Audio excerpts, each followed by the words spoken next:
అక్క నేనేమంటున్నా అంటే ఈ క్వశ్చన్కు నేనుగో ఇతను బాధితుడు, మీరు చెప్పండి. నేనేం చెప్పడం కాదు. ఇతను దగ్గర మీరు ఎన్ని కోట్ల వరకు ఇచ్చారు ఇప్పటి వరకు? 1 year దగ్గర. 1 year ఎక్కడెక్కడ నుంచి చేసి ఇచ్చారు? మా ఫ్యామిలీ ఫ్రెండ్స్ వాళ్ళందరికీ. మేడం ఏం అడిగిందంటే, మేడం అడిగిన క్వశ్చన్ మీరు ఆన్సర్ చేయాలి. చెప్పండి మేడం, అడగండి. ఉన్నారు మేడం. ఇది వరకు పోయిన గవర్నమెంట్ లో బాలాజీ గాని, మధు గాని, అభిషేక్ గాని, గట్టిగా బాలాజీ గాని, మధు గాని, అభిషేక్ గాని వీళ్ళైతే ఎవరైతే ఉన్నారో వీళ్ళు ప్రధానంగా రవీంద్ర కుమార్ అనుచరులు, టిఆర్ఎస్ పార్టీ అనుచరులు నుంచి.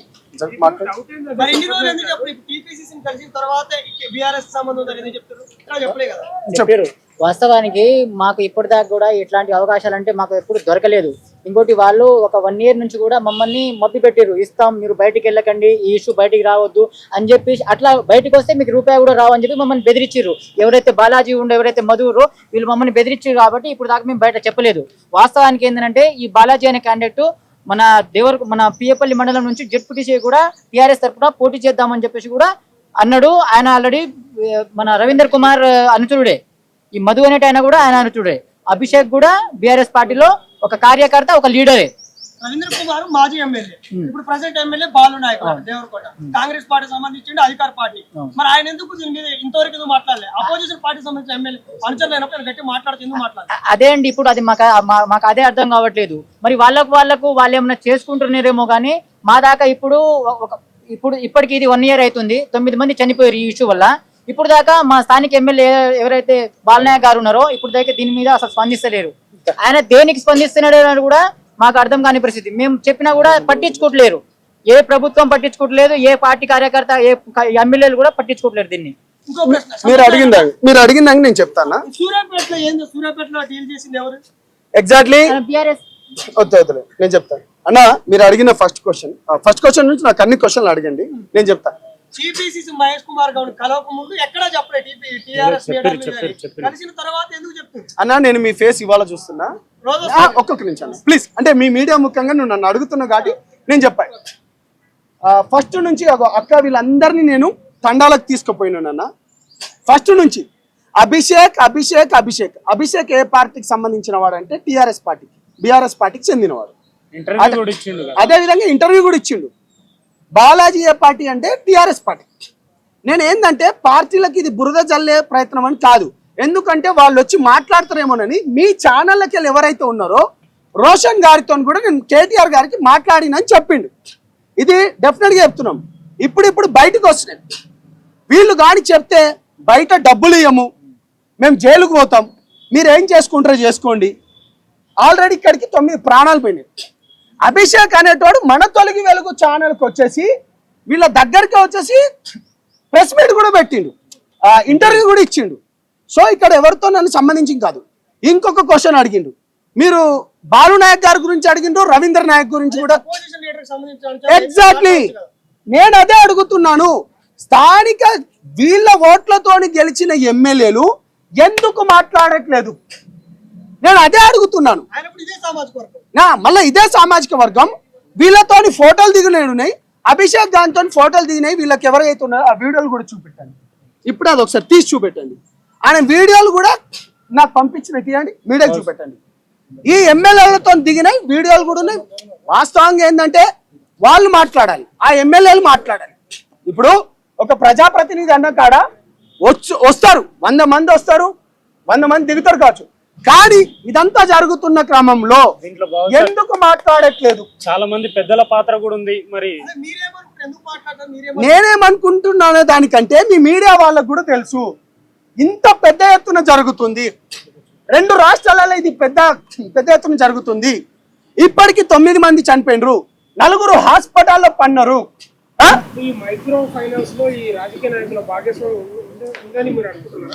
అన్న భాను అన్న, మీరు మీడియా వాళ్ళు, మీకు తెలిసిన వాళ్ళు, ఇవాళ సూర్యాపేట నుంచి కేంద్రంగా ఇవాళ ఏమేం పనులు జరుగుతున్నాయో దాన్ని కూడా త్వరలోనే బయట పెడతామనుకుంటా. ఆ కొన్ని వీడియోలు కూడా అవి కూడా వచ్చినాయి. బాధితుల పక్షాన మేము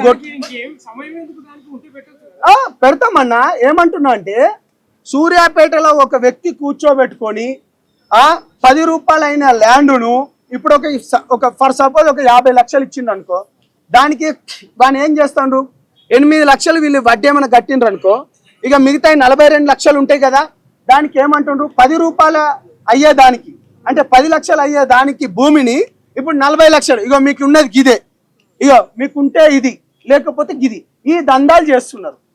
నేనేమంటున్నా అంటే బాధితులు పాపం ఇప్పటికే నెరిబడి చనిపోయాడు. ఆ వయసులు చూడండి, ఏంటంటే ఆశ పెట్టిండు. ఇప్పుడు చాలా మంది అంటున్నారు మీరు ఎందుకు నమ్మిండ్రు. అరే మనిషిని నమ్మకపోతే ఇంకెవరిని నమ్ముతాడన్నా? ఇప్పుడు నన్ను నమ్ముకొని వచ్చే తమ్ముడు వచ్చిండు, ఇప్పుడు మహేష్ కుమార్ గౌడ్ గారి దగ్గరికి వెళ్దామని చెప్పి నమ్ముకొని వచ్చిండ్రు. ఇక్కడ నేను పొడుస్తానో లేకపోతే ఏం చేస్తానో అనేది ఎవరికి తెలుస్తాయి అన్న? మనిషి నమ్మకం. ఇప్పుడు నేను హోటల్కి పోతా, భోజనం చేస్తా, నేను చెక్ చేసుకోవాలన్నా భోజనానికి? ఇప్పుడు నేను స్వీట్ షాప్కి వెళ్తా, ఆడు స్వీట్ చేసేది ఏమైనా నేను చెక్ చేసుకోవాలా? మనిషి నమ్మిచ్చిండు, మోసపోయిండు, న్యాయం చేయమని చెప్పి తిరుగుతున్నారు. మేము గిది చెప్తున్నాం. సూర్యాపేట కేంద్రంగా నడిపించేది రాజకీయ నాయకుడు, రియల్ ఎస్టేట్ వ్యాపారం, రాజకీయ నాయకుడేనా? రాజకీయ నాయకుడు బిఆర్ఎస్ పార్టీ చెప్పు మాట్లాడరా. బిఆర్ఎస్ పార్టీ నాయకుడే. తొందరలో అవి కూడా బయటికి పెడతాం. కాదన్నా, ఇప్పుడు ఇంత పెద్ద జరిగింది, 9 మంది చనిపోయారు, డే బై డే ఎందుకు చేయాలి ఒకసారి చెప్పొచ్చు. ఇప్పుడు మా ముఖ్య ఉద్దేశం ఒకటే, ఇప్పుడు మీరు అడిగేదంతా ఒకటే. ఇప్పుడు అందరు బయటికి వస్తున్నారు. ఎవడన్నా పెడతా అంటే ఆశ ఉంటది, కొడతా అంటే భయం ఉంటది. ఈ దునియా నడిచేది మొత్తం దాంతోనే. నువ్వు పెడతా అంటే నాకు ఆశ ఉంటది, కొడతా అంటే నాకు భయం కూడా ఉంటది. ఇప్పుడు ఆశపడ్డారు, మునిగిరు, నష్టపోయారు, ప్రాణాలు పోయినాయి. ఇప్పుడు ప్రాణాలకు కూడా లెక్కలేని వ్యక్తులతోని వాళ్ళ పేర్లు ఎక్కడెక్కడ తీయాలి అందరు తీసుకొస్తూ వస్తున్నాం. ఎక్కడ కానీ భయం కానీ దేశం కానీ మాకు ఎక్కడ లేకుండా బాధితుల తరపున ఏ రోజైతే బాధితులు లేకుండా మాట్లాడుతున్నారని చెప్పేసి మాపై నిందలు వేసి మాపై కుట్ర పన్నున్న రోజు నుంచి ఈ రోజు 30-40 మంది బాధితులు ఈరోజు పిసిసి అధ్యక్షులు మహేష్ కుమార్ గౌడ్ దగ్గరికి వచ్చాం. వారి దగ్గర కూడా స్వయంగా వారి దగ్గర ఉన్నటువంటి ఆధారాలు కానీ, వాళ్ళ చెక్కులు కానీ, వాళ్ళ ప్రామిసరీ నోట్లు కానీ, వాళ్ళు ట్రాన్స్ఫర్ చేసినటువంటి అన్ని ఆధార్తో మొత్తం వారితో చాలా చక్కగా చాలా వివరంగా వారితో మాట్లాడడం జరిగింది. వారు కూడా చాలా గొప్పగా మాట్లాడారు. ఆల్రెడీ దీన్ని అసెంబ్లీలో ఉన్నప్పుడు ముఖ్యమంత్రి రేవంత్ రెడ్డి గారే ఇంటెలిజెన్స్ ఎస్పీ గారిని పిలిపించి వారి డైరెక్ట్ ఆదేశాలు చేయాలి. దీంట్లో ఎంత పెద్ద వ్యక్తి ఉన్నా బాధితులకు న్యాయం చేయండి, ఇది చాలా ఫేర్ ఇన్వెస్టిగేషన్ చేయాలని చెప్పేసి ఆ రోజే ప్రజాపాలన ముఖ్యమంత్రి రేవంత్ రెడ్డి గారు ఆదేశాలు ఇచ్చారని చెప్పేసి మాకు స్వయంగా ఇప్పుడే వారు కూడా తెలియజేయడం ఇది చాలా సంతోషంగా. అంటే ఇన్ని రోజులు మేము అంటే ప్రభుత్వం కూడా దీంట్లో స్పందించడం లేదు, ప్రభుత్వం కూడా చాలా డిలేగా జరుగుతుందని చెప్పేసి వారికి కూడా అడగడం జరిగింది. అయితే వారు కూడా చెప్పినటువంటి సమాధానం అంటే ఇది చాలా కోట్ల ట్రాన్సాక్షన్ జరిగినాయి, దీంట్లో ఎవరెవరు ఉన్నారో అనే దాని గురించి ఇన్వెస్టిగేషన్ చేస్తున్నాము. దీనికి అప్పుడే బయట పెట్టి మనం కూడా తొందరపడాల్సిన అవసరం లేదు. ఎందుకంటే ఇది బాధితులు నష్టపోయి వాళ్ళ పిల్లల పుస్తెలతో అమ్మిపెట్టి లోన్లు తీసుకొచ్చి బ్యాంక్ లోన్లు, మార్టిగేజ్ లోన్లు ఇవన్నీ తీసుకొచ్చి కోట్లలో ఉన్న వ్యవహారం కాబట్టి దాన్ని స్లోగా డిలేగా దాన్ని పూర్తి వివరాలతోని ఇన్వెస్టిగేషన్ చేయాలి. ఎందుకంటే వాళ్ళు అక్కడ కస్టడీలో ఉన్నారు, వాళ్ళు ముద్రణ పెట్టి ఆల్రెడీ తెగించి ముద్రిన వాళ్ళ దగ్గరికి వెళ్ళి రాపడాలంటే కొంత సమయం కూడా అవసరం పడుతుంది. దీంట్లో ఫేర్ ఇన్వెస్టిగేషన్ జరుగుతుంది. మీరు ఎవరు కూడా ప్రాణాలు తీసుకోవద్దు, మీకు ప్రభుత్వం అండగా ఉంటుందని చెప్పేసి వారు కూడా చెప్పడం జరిగింది. అలాగే మేము గవర్నర్ గారికి కూడా అపాయింట్మెంట్ పెట్టడం జరిగింది. బహుశా ఈ రోజు రేపు అపాయింట్మెంట్ వస్తుంది. అలాగే 8వ తారీఖు మన కేంద్ర మంత్రి వర్యులు కిషన్ రెడ్డి గారికి అపాయింట్మెంట్ కూడా కోరడం జరిగింది. సో ఇది ఎక్కడా ఆగేది లేదు. మేము కంటిన్యూ ప్రాసెస్ లో ఇప్పటి నుంచి అయితే బాధితులతోనే ప్రజా పోరాటంలో దిగుతామన్నాం. బాధితులను తీసుకొచ్చాం. ఇప్పటి నుంచి అన్ని కార్యక్రమాలను సిద్ధం చేసుకోవాలి. అన్నిటి చెప్పాను. నేను ఇంతకు ముందు చెప్పినట్టు, అన్న ఇంతకు ముందు చూపించినట్టు, ఇదిగోండి బీఆర్ఎస్ పార్టీలో కూడా అనేక మంది నా మిత్రులు ఉన్నారు. ఈ వీళ్ళ ఉద్యమంలో బీఆర్ఎస్ పార్టీ అనేక నియోజకవర్గాల నుంచి సపోర్ట్ చేసిండు. నేను వాళ్ళని అనట్లేదు, నేను చాలా క్లియర్గా వాళ్ళని అనట్లేదు. నేను ఏమంటున్నానంటే అది చెప్తాను. ఇది స్థానిక ఎమ్మెల్యే రవీందర్ నాయక్ గారిది అని ఉన్న అభిషేక్, ఇతని పైన కేసు కూడా అయింది. ఎందుకు మాట్లాడట్లేదు? నేను చాలా క్లియర్గా ఇతన్ని అడుగుతున్నాను. ఎవరిని? ఆ ఎమ్మెల్యే ఎవరైతే ఉన్నారో ఆగండి, ఆ మాజీ ఎమ్మెల్యే. నేను ఇదంతా వీడియో చూపిస్తున్నాను, అతను ఇప్పటి వరకు ఎందుకు చేయట్లేదు? దాని తర్వాత ఇంకోటి చూపిస్తా. ఇగో ఇది బాలాజీ నాయక్, చెప్తా. ఇగో ఇది బాలాజీ నాయక్, ఇదంతా బాలాజీ నాయక్. నేనేమంటున్నా అంటే దేవరకొండ ప్రాంతమే ఒక ఎమ్మెల్యేకు ఆ ప్రాంతంలో జరిగేది తెలియకుండా 5 సంవత్సరాల నుంచి తెలుస్తుందా అన్న? నేను మిగతా అంతా అనట్లేదు. బీఆర్ఎస్ వాళ్ళు కూడా చాలా మంది సపోర్ట్ చేసిండ్రు. నేనేమంటున్నా అంటే వాళ్ళందరూ కలిసి పేద బిడ్డలై ప్రాణాలు పోతున్నాయి. బీఆర్ఎస్ వాళ్ళు ఎవరికి సపోర్ట్ చేస్తారు? బాధితులు చేసి బాధితులకు అంటే మేము చేసే పోరాటంలో బాధితులకు సపోర్ట్ చేస్తున్నారు. నేనేమంటున్నా అంటే ఎలిగేషన్స్ ప్రధానంగా ఎవరిపైన? అభిషేక్, బాలాజీ, మధు. నేను మీకు విత్ వీడియో ప్రూఫ్ తో చూపిస్తున్నాను. ఆ ఎమ్మెల్యే గారితో ఉన్నది. రవీందర్ నాయక్ మరి ఇప్పటిదాకా ఎందుకు మాట్లాడలేదు? మరి బాలు నాయక్ ఇప్పటి వరకు ఎందుకు మాట్లాడట్లేదు? బాలు నాయక్ గారి ముందు మాట్లాడాలి, ఎందుకంటే క్యాచ్ చేసుకోవచ్చు అపోజిషన్ పార్టీ. అంటే నేను ఏమంటున్నా అంటే మరి వీళ్ళిద్దరేమైనా దొంగల? నేను ఒకటే అడుగుతున్నాను. ఇప్పుడు పార్టీలు ఉన్నారు. పాపం గౌరవనీయులు మహేష్ కుమార్ గౌడ్ గారు చాలా క్లారిటీగా మాట్లాడారు. ఇది చాలా పెద్ద వ్యవహారం, దీనిపైన మేము పూర్తిగా విచారిస్తున్నాము, దోషులను వదిలిపెట్టేది అన్నారు. ఇప్పుడు మంగ్లీ మీద కేసు అయితే ఫైల్ అయింది అంటున్నారు కదా, మరి ఇప్పటిదాకా ఎందుకు పట్టుకోలేదు? మంగ్లీని ఎందుకు అరెస్ట్ అది చేయలేదు? డిపార్ట్మెంట్ తమ్ముడిని కానీ ఎందుకు అరెస్ట్ చేయలేదు? మేడం నేను ఏమంటున్నా అంటే మొదటి నుంచి మేము ఒకటే చెప్తున్నాం.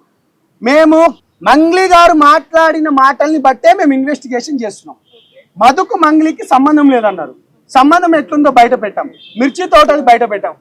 వీడియోది కూడా బయట పెట్టాం. ఇప్పుడు మహేష్ కుమార్ గౌడ్ సార్ దగ్గరికి వచ్చుడుతోనే డెఫినెట్ గా మా ముఖ్యమంత్రి వర్యులు దీనిపైన చాలా సీరియస్గా ఉన్నారు. పోలీస్ డిపార్ట్మెంట్ కూడా మేము మాట్లాడడం జరిగింది, డైరెక్షన్ ఇవ్వడం జరిగింది. వాళ్ళపైన కూడా కేసులు అయినాయి అన్నారు. ఇప్పుడు ఇదంతా ఎవరు చేస్తున్నారు? ఇప్పుడు మధు అకౌంట్ నుంచి శివ చౌహాన్ అకౌంట్ కి డబ్బులు ట్రాన్స్ఫర్ అయింది కూడా మేము అనట్లే, ఈఓడబ్ల్యూ పోలీసు వాళ్ళే అన్నారు. మరి ఎప్పుడు జరుగుతుంది ఈ అరెస్టు? అదేవిధంగా ఏం జరుగుతుందని పోలీసులు చెప్పాలి. ముఖ్యంగా నేను కేటీఆర్ అన్నకు ఒకటే రిక్వెస్ట్ చేస్తున్నాను. మనమందరం ఉద్యమాలు చేస్తున్నాం. వీళ్ళందరూ పేద బిడ్డలు. వీళ్ళ తరపు నుంచి మీరు గొంతెత్తాలి. మన పార్టీలో ఉన్నారు అంటే మన మీ బీఆర్ఎస్ పార్టీలో ఉన్నవాళ్ళు మధు కావచ్చు, బాలాజీ కావచ్చు, లేకపోతే మిగతా వాళ్ళు కావచ్చు, వీళ్ళందరూ అభిషేక్ కావచ్చు, వాళ్ళ వీడియోలు చూపించినాం, వాళ్ళ అన్ని చూపించినాం. వీళ్ళపైన కేసులు అయినాయి. వీళ్ళపైన నల్గొండలో కేసులు అయినాయి. నేను ఎక్కడ బురద వెళ్ళడం కాదు, కేవలం ఆ ప్రాంతానికి సంబంధించిన వాళ్ళకే చెప్తున్నాను. నేను వాళ్ళు అడగాలి. వాళ్ళ కేటీఆర్ అన్న అడగండి, ఆ రవీందర్ నాయక్ని అడగాలి, బాలాజీని, వీళ్ళందరిని ఎందుకు సస్పెండ్ చేయట్లేదు? మీరు కూడా నేను ఒకటే స్వాగతిస్తున్నానన్నా. మన పార్టీ తరపు నుంచి కూడా పేద బిడ్డల తరపు నుంచి మీరు మాట్లాడాలి, కొట్లాడాలి. సిఐడి పోలీసులు అన్న ఇప్పుడు ఈ రాజకీయ నాయకులు కూడా పిలిచి విచారించాలంటున్నారా మీరు? ఈ అందరినీ నాయకులు ఎవరెవరు ఉన్నారు కదా, ప్రతి ఒక్క వాళ్ళని కూడా పిలిచి వాళ్ళని పిలవాలంటలేం. వాళ్ళు బాధితుల తరపున నిలబడి మాట్లాడాలి, కొట్లాడాలి. ఎందుకంటే ఇదే బాధితులు వాళ్ళ కోట్లేసి గెలిపించి ఈరోజు అసెంబ్లీకి పంపించింది ఈ బాధితులే కదా. వాళ్ళు ఎందుకు ముందుకు రావడం లేదు? కేటీఆర్ గారి దృష్టికి వెళ్ళాలని ఇక్కడ కలవడం కాకుండా కేటీఆర్ గారు ఇగో దీంట్లో మీరు చూసుకుంటే రమావత్, మధు, బాలాజీ, రవీందర్ కుమార్ అంటే ఆడ ప్రజాప్రతినిధులు అప్పుడు ఎవరైనా దిగుతారు, దానికి లింక్ ఏ పెట్టచ్చా? దిగొచ్చన్నా. కానీ ఇప్పటి వరకు ఎందుకు మాట్లాడట్లేదు? హైదరాబాద్ లో ఉన్న మేం మాట్లాడుతున్నాము, వాళ్ళ ప్రాంతానికి సంబంధించిన వాళ్ళం కాదు మేం మాట్లాడుతున్నాము. ప్రాణాలు పోయినాయి కదా. వాళ్ళకి సంబంధించింది మేం మాట్లాడుతున్నాము. మరి స్థానిక ప్రజాప్రతినిధులు ఎందుకు మాట్లాడట్లేదు? 9 మంది చనిపోయినారు కదా, 4 హాస్పిటలైజ్డ్ అయినారు కదా, ఎమ్మెల్యే లెక్క మీరు గెలిచిండ్రు కదా, వీళ్ళ ఓట్లు వేసుకొని మీరు గెలిచిండ్రు కదా, వీళ్ళ గొంతు లెక్క మీరు ఉండాలి కదా, మీరు ఎందుకు మాట్లాడట్లేదు? ఇగో శివ చౌహాన్ అలాగే మొన్న ఏదైతే ఈ సుద్దపూస 20 రోజులు ప్రెస్ మీట్ ప్రిపరేషన్ హాలిడేస్ తీసుకొని వచ్చిండు కదా, మొన్న ప్రెస్ మీట్ పెట్టిండు. ప్రెస్ మీట్ పెట్టినాక ఆయన ఒక మాట గుర్తు చేసిండు. ఏమంటే, నేను దైవభక్తుణ్ణి, నేను నెల రోజుల పాటు మొత్తం దేవుళ్ళ దగ్గర తిరుగుతుంటా, నేను నా ఇన్స్టాగ్రామ్ లో మీరు ప్రతి పోస్ట్ చూడొచ్చు, అది చూడొచ్చు, ఇది చూడొచ్చు. మీడియా ముఖంగా తను మాట్లాడినటువంటి విషయం మనందరికి తెలుసు. మరి మాట్లాడిన వెంటనే డిలీట్ చేసిండు ఇన్స్టాగ్రామ్ మొత్తం. ఇది Shiva Chauhan Instagram official account. Press meet తర్వాత మరి చూసుకోమని చెప్పి సుద్దపూసకి ఏం సంబంధం లేదు, నాకు మా అక్క ఫోటోలు మీడియాలో పెట్టి మీడియా ఛానళ్ళు పాపులర్ అయితేనే మా అక్కని బదనాం చేస్తున్నారు. మరి నీకు సంబంధం లేనప్పుడు నువ్వు భయపడి ఎందుకు శివ చౌహాన్ మంగ్లీ ఇది ప్రతి పోస్ట్ ఎందుకు డిలీట్ చేసిండు? నీకు సంబంధం లేదు కదా సోదరా. తర్వాతనే బ్యాంక్ ట్రాన్సాక్షన్ కూడా బయట పడ్డాయి. అవును, ఎందుకంటే దేవుడి మీద ప్రమాణం వేసిన మరో క్షణమే బయటపడ్డాయి. ఆ హనుమంతుని మీద ప్రమాణం వేసిండు. ఈ బాధితుల పక్షానికి నిలబడకుండా దేవుని మీద ఒట్టేసి పక్క చేరుదాం అనుకున్నాడు. కానీ అదే దేవుడు ఏదైతే నమ్మినటువంటి ఏ దేవుడు అయితే ఉండో ఆ దేవుడే బయటికి పంపించిండు. 3 సార్లు అకౌంట్ ట్రాన్స్ఫర్ భారీ మొత్తంలో అమౌంట్ ఉందంట. అది ఆ అమౌంట్ ఏందో డిక్లరేషన్ ఇంకా బయటికి రాలేదు. మరి ఏం చేయనోడు ఇన్స్టాగ్రామ్ అకౌంట్ ఎందుకు డిలీట్ చేసినావు తమ్ముడు నువ్వు? ఓకే, ఇదంతా ఓకే అంశము. ఇప్పుడు మహేష్ కుమార్ గౌడ్ని కలిస్తే మీకు ఏం సమాధానం చెప్పారు? అన్న చాలా పాజిటివ్ గా స్పందించిండు. చాలా క్లారిటీగా చెప్పిండు, పాజిటివ్ గా స్పందించిండు. దీనిపైన బాధితులు చాలా మంది ఉన్నారు అన్నాడు. బాధితులకు న్యాయం చేయడానికి గౌరవనీయులైన ముఖ్యమంత్రి ఆల్రెడీ ఒకటి షిట్ కూడా ఏర్పాటు చేసింది అన్నాడు. సంబంధిత పోలీస్ అధికారులకు కూడా దీంట్లో ఎవరెవరైతే ఇన్వాల్వ్ అయి ఉన్నారో వాళ్ళందరిపైన ఇప్పటికే కేసులు అయినాయి కూడా అన్నారు. మాటలో మాట్లాడుతూ ఇప్పుడు నేను చెప్తుంటా వీళ్ళందరూ కూడా ఉన్నారు. మంగ్లీ గారి పైన కూడా కేసు అయింది అనుకుంటా కూడా చెప్పారు. త్వరలో ఎవరిని కలవబోతున్నారు? అధికార పార్టీ కిషన్ రెడ్డి గారిని గవర్నర్, ఎందుకంటే సెంట్రల్ పార్టీ నుంచి ఉన్నారు కాబట్టి ఎంపీ కిషన్ రెడ్డి గారితో పాటు గవర్నర్ గారితో పాటు అదేవిధంగా బీజేపీ పార్టీ రామచంద్ర అన్న గారితో పాటు బీఆర్ఎస్ వాళ్ళని కూడా కలుసాం.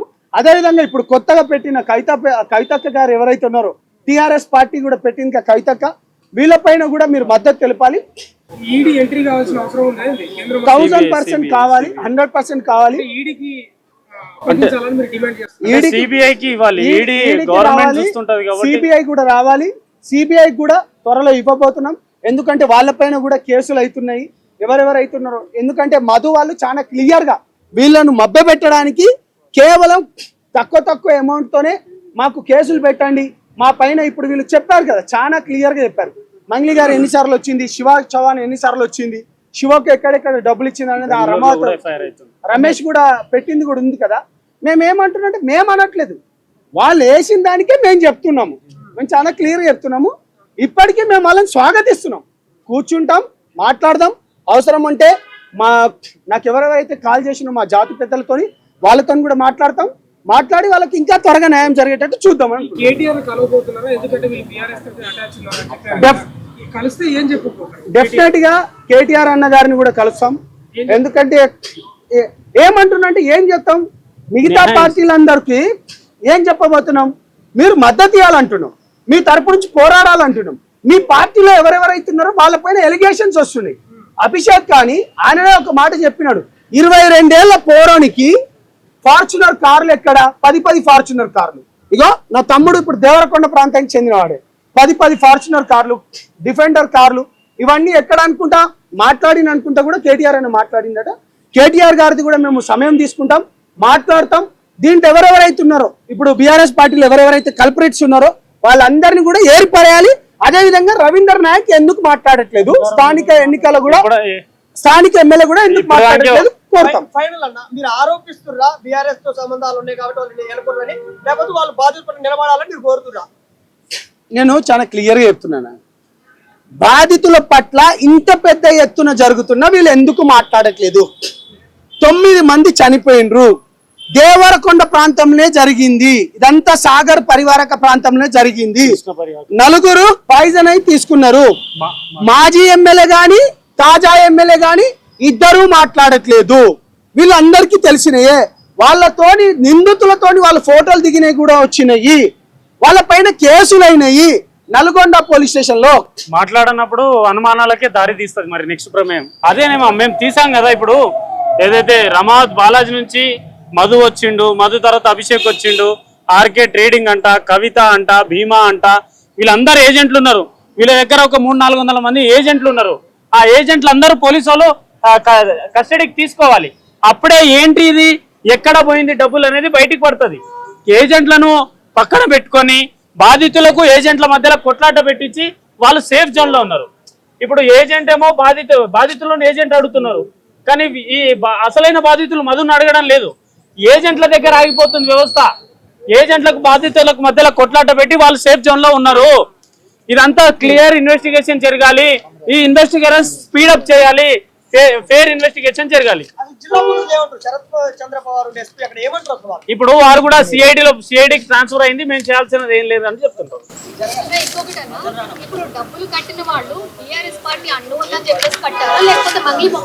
అది ఇన్వెస్టిగేషన్ లో తెలియాలి కదా.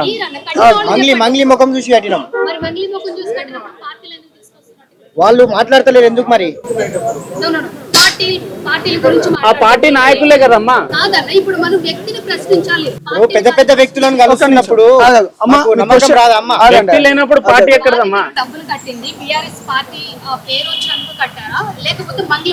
బీఆర్ఎస్ పార్టీలో ఉన్న వాళ్ళు అక్కడ డబ్బులు తీసుకున్నారా లేకపోతే ఎవరు తీసుకున్నారు? వాళ్ళతో దండలేసుకున్న వాళ్ళు ఉన్నారా, లేకపోతే ఎవరు ఉన్నారు? ఎమ్మెల్యేలతో ఫోటోలు దిగిన వాళ్ళు నిందితులే వీళ్ళు కదా. ప్రధాన నిందితులు అభిషేక్, బాలాజీ, మధు, వీళ్ళందరూ బీఆర్ఎస్ పార్టీ వాళ్ళే కదా, ఎమ్మెల్యేలతో దిగిన వాళ్ళు కదా. వీళ్ళు ఏం చేసిండ్రు? మంగ్లీ మొఖం తీసుకొని వచ్చిండ్రు, శివ చౌహాన్ని తీసుకొని వచ్చిండ్రు. అక్కడ అసలు సంబంధమే లేదన్నది కదా, ఇంటర్లింక్ ఉంది కదా. ప్రశ్నించాల్సింది మంగ్లీని. ఇప్పుడు మీరే అంటున్నారు మంగ్లీ మోహన్ చూసి డబ్బులు కట్టమని చెప్పేసి. కరెక్ట్ గానే మీరు ఇప్పుడు బీఆర్ఎస్ లో ఏదైతే అమ్మా మీరు అడిగిన క్వశ్చన్ చాలా క్లియర్ గా చెప్తున్నా. ఇంకా ఉందన్న, చెప్పండి. ఇప్పుడు వీళ్ళు ఆ మనీ తీసుకుని ఏమన్నా బీఆర్ఎస్ కి పండించారంటారా? అది మాకు తెలియదమ్మా. నిందితులు మీరు ఎవరైతే ఉన్నారో బాధితులు ఇచ్చారేమో, అందుకని ఇప్పుడు దాకా స్పందిస్తలేరు. ఇచ్చారేమో, చెప్పండి అన్న, మీరు కరెక్ట్ గా చెప్పాలి. అదే అండి, ఇప్పుడు దాకా 9 ప్రాణాలు పోయినాయి. ఇది ఏదైతే దేవరకొండ నియోజకవర్గం ఉందో అక్కడ గిరిజన ఎమ్మెల్యేలు ఇద్దరు కూడా, ఏదైతే ఇప్పుడు ఈయన రవీంద్ర కుమార్ గారు ఆయన కూడా గిరిజనులు ఎమ్మెల్యే, దాని తర్వాత బాలనాయక్ కూడా గిరిజన ఎమ్మెల్యే, అంటే మా ఎస్టీ కేటగిరీకి సంబంధించిన ఆయన. మరి వాళ్ళ దగ్గర వాళ్ళ ప్రాంతంలోనే ఇన్ని మరణాలు అవుతున్నాయి, ఇంత అవస్థ పడుతున్నారు కదా జనాలు. ఇప్పుడు దాకా అక్కడ నుంచి ఆయన స్పందిస్తలేడు, ఈయన స్పందిస్తలేడు. మరి దాన్ని బట్టి మనం ఏమర్థం చేసుకోవాలి? తీసుకున్నారేమో మరి, అందుకనే వాళ్ళు స్పందిస్తలేరు. మరి ఇంకా ఎన్ని ప్రాణాలు పోవాలి? మరి మా ఓట్లతో గెలిచిండు కదా గిరిజన దేవరకొండ నియోజకవర్గం, గిరిజన ప్రాంతం, అక్కడ గిరిజన ఓట్లతోనే వీళ్ళు గెలిచిర్రు. అయినా కూడా ఇప్పుడు దాకా ఎన్ని ప్రాణాలు పోయినా కూడా ఇప్పుడు దాకా ఏ స్పందన లేదు, వాళ్ళకి చీమ పుట్టినట్టు కూడా లేదండి. మమ్మల్ని బెదిరించారు అని చెప్పేసి అన్నారు. ఆ బెదిరించడం అనేది ఈ కేసు బయటకు వచ్చిన తర్వాత బయటకు రాకుండా మాకు బెదిరించింది ఎవరు? మేము అమౌంట్ ఎవరికి ఇచ్చినాం? బాలాజీకి ఇచ్చినాము, మధుకి ఇచ్చినాము. వాళ్ళు బెదిరించారు మమ్మల్ని. కేసు మేము పెట్టలేదు. ఇంతకు ముందు పెట్టక ముందు మీరు కేసులు పెట్టినా, ఇట్లా మీడియా ముందుకు పోయినా, ఇట్లా ఎవరినైనా కలిసినా కూడా మీకు అమౌంట్ రావు, మేము జైల్లో పోయి కూర్చుంటాం, మీకు ఇచ్చే పైసలు అసలు రావు అని చెప్పేసి మమ్మల్ని బెదిరించారు. ఇప్పుడు తప్పనిసరి పరిస్థితిలో లైన్ క్లియర్ గా లేదు. బెదిరించడం అనేది కేసు పెట్టిన తర్వాత అనుకోండి, కేసు పెట్టారు మీరు కేసు పెట్టారు కాబట్టి మేము డబ్బులు ఇవ్వము, అది ఒకటి లింక్ ఉంది. కేసు పెట్టక ముందే అంటే ఎటువంటి పరిస్థితి అయితే పెట్టక ముందు అయితే మేము ఇస్తాం అని చెప్పేసి ఫస్ట్ 1 month, 2 months అట్లా మాకు డేట్ పెట్టుకుంటాం. ఇప్పుడు వాళ్ళు కూడా ఎట్లా రాసుకున్నారంటే, ఎప్పుడైతే మధు కస్టడీకి తీసుకున్నప్పుడు ఇప్పుడు 100 మంది బాధితుల దగ్గర తీసుకుంటే, ఈ బాధితుల దగ్గర 10 లక్షలు తీసుకుంటే దాంట్లో 2 లక్షలు మాత్రమే రాపించుకుండు. ఎందుకు రాపించడం అన్న అట్లా అంటే, ఎక్కువ బడ్జెట్ ఉంటే ఎక్కువ రోజులు జైల్లో ఉండాల్సి వస్తుంది, తక్కువ బడ్జెట్ ఉంటే దానికి గ్రావిటీ తక్కువ ఉంటది, కాబట్టి నేను తక్కువ రాపించిన, నేను ఇవ్వాల్సింది నేను, తీసుకోవాల్సింది నువ్వు ఇట్లా కేసులు పెడితే నేను అక్కడే ఉంటా, నీకు ఆ డబ్బులు కూడా రావని చెప్పేసి భయపెట్టించడు. అందుకే నేను ఒకటే మాట అన్నా, పెడతా అంటే ఆశ ఉంటది, కొడతా అంటే భయం ఉంటది. ఇప్పుడు ఆశపడ్డారు, ఇచ్చిరు, కానీ ఇప్పుడు వాళ్ళని సర్వనాశనం చేయమని చెప్పలేము, వాళ్ళని చంపుకోమని కూడా చెప్పలేము. అందుకే ప్రభుత్వాలు, ప్రతిపక్షాలు, ప్రజా సంఘాలు, మానవతావాదులు బాధితుల తరపున ఉండి కొట్లాడదామని చెప్పేసి మేము ప్రతిరోజు వాళ్ళని అడుగుతున్నాం, కలుస్తున్నాం కూడా. తొందరలో ఇంకా చాలా మందిని కలుస్తాం. Thank you. అయితే ఈ కోర్టులోని అంటున్నారో, ఈ గిరిజన వాళ్ళ దగ్గర ఇంత డబ్బులు ఎక్కడివి, ఇంత పైసలు ఎక్కడివి, ఎక్కడి నుంచి వచ్చినాయి, ఇవి కోట్ల పైసల, లేదంటే ఆ చులకనగా చేసుకునే వాళ్ళకి చూపిస్తున్నామండి. మా దగ్గర ఎవ్రీథింగ్ ఎవిడెన్స్తో వచ్చినాం. మేమైతే బాధితులం, మేము ఏజెంట్స్, బాధితులం అంతా వచ్చినాము. ప్రతిదీ మనం డైరీ పరంగా వాళ్ళకి ఏ విధంగా మనం ఇంట్రెస్ట్ ఇచ్చినామో, ఏ విధంగా అయితే మనము వాళ్ళకు కట్టించినామో, ఏ విధంగా అయితే వాళ్ళు మనకు డబ్బులు ఇచ్చినారో, ఎవ్రీ మంత్ మనం మధు వాళ్ళకి ఏ విధంగా డబ్బులు ఇచ్చినామో అది ప్రతిదీ ఎక్స్ప్లెయిన్ చేయనీకు మేము, మాకు అందరూ దేంట్లో కామెంట్ పరంగా కానీ, డబ్బులు మన ఓన్గా కాదు కదా, మనం గోల్డ్ పరంగా, మన హౌస్ లోన్ పరంగా, మన భూములు తాకట్టు పెట్టి కానీ. అవునవును, అదే విషయానికి ఇప్పుడు మాట్లాడుతున్నది. 6 డైరెక్ట్ బాధితులం అండి. 6 కోట్ల డైరీది 6 కోట్లు ఇచ్చినామండి. బాధితులం, మధుకు డైరెక్ట్ బాధితులం. మా బాబాయ్ డైరెక్ట్ బాధితుడు. ఆయన ఎవరి దగ్గర నుంచి అయితే తీసుకొచ్చినాడో వాళ్ళందరి పేర్లు ఉన్నాయి దీంట్లో, వాళ్ళందరి అమౌంట్ ఉంది, వాళ్ళకి ఏ విధంగా ఇంట్రెస్ట్ కట్టించినామో ఉంది, ఆ విధంగా తీసుకొచ్చినాం. కానీ ఆ డబ్బులు వీళ్ళయ్యే, కోట్లు కావు, వీళ్ళకు ఇవ్వలేదు అనే మాట అనేది బయటికి రావద్దండి. ఎవరైతే మేము మాట్లాడుతున్నామో అవన్నీ నిజంగానే మాట్లాడుతున్నాము, అవన్నీ ఎవిడెన్స్ పరంగానే మాట్లాడుతున్నాము. మేము మాకు ఈ మధు మాకు డబ్బులు ఎక్కడెక్కడ కుదబెట్టిండ్రు, ఏమేం చేసిండ్రు అది చెప్పండి. మేము డబ్బులు అయితే మేము వాళ్ళకి ఇచ్చినాము. మేము మా రిలేషన్ కింద నుంచి తీసుకొచ్చినామండి డబ్బులు. మా రిలేషన్ వాళ్ళ రిలేషన్ దగ్గర నుంచి బ్యాంకు లోన్లు, గోల్డ్ లోన్లు అవన్నీ తీసుకొచ్చి పెట్టినామండి మేము దీంట్లో. ఆస్తులు అమ్మేసి గోల్డ్ లేకుండా పెట్టేసినాం. ప్రామిస్ చేసి తీసుకొచ్చినాయి అన్ని కూడా వాళ్ళకి మేము రాసిచ్చిన ప్రామిసర్ నోట్లు కూడా మా దగ్గర ఉన్నాయి. మా దగ్గర ఎక్కడి నుంచి వచ్చినాయని మీరు అడిగారు కదా, దానికి నేను సమాధానం చెప్తాను. మా బంజారా అంటేనే నమ్మకాలు ఉంటాయి. మా చుట్టాలు, మా బంధుమిత్రులు అందరూ కూడా మమ్మల్ని బాగా నమ్ముతారు. ఆ విషయంలో మేము మా దగ్గర ఇట్లా దందా జరుగుతుందని వాళ్ళకి తెలిసే వాళ్ళు మాకు అమౌంట్ ఇచ్చారు నమ్మకంతో. వాళ్ళ దగ్గర నుంచి మేము ప్రామిస్ చేసి తీసుకొచ్చిన అమౌంట్ ఇవి. ఒక్కొక్కరి దగ్గర 10 లక్షలు 5 లక్షలు చొప్పున అట్లా ఇప్పుడు నా చుట్టాల దగ్గర నుంచి నేను తీసుకొచ్చిన ఒక 3 కోట్లు ఉంటాయి. ఒక్కొక్కరి దగ్గర నుంచి 10 నుంచి 15 లక్షలు 20 లక్షలు అట్లా తీసుకున్నా. మిగతా డబ్బులు ఇప్పుడు నాది ప్రాపర్టీ ఉంటుంది, ఆ ప్రాపర్టీ మీద లోన్ తీసుకున్నా, హౌస్ లోన్ తీసుకున్నా, గోల్డ్ లోన్ తీసుకున్నా, ప్రాపర్టీ భూములు కూడా రిజిస్ట్రేషన్ చేసి కూడా అట్లా తీసుకొచ్చి ఇవ్వడం జరిగింది. అవి ఓను మా సొంతం డబ్బులు అని చెప్తే మేము తీసుకొచ్చినాం. దానికి మేము ప్రామిస్ చేసి తీసుకొచ్చిన పేపర్లు ఇవన్నీ నేను ప్రామిస్ చేసి తీసుకొచ్చిన పేపర్లు ఇవన్నీ.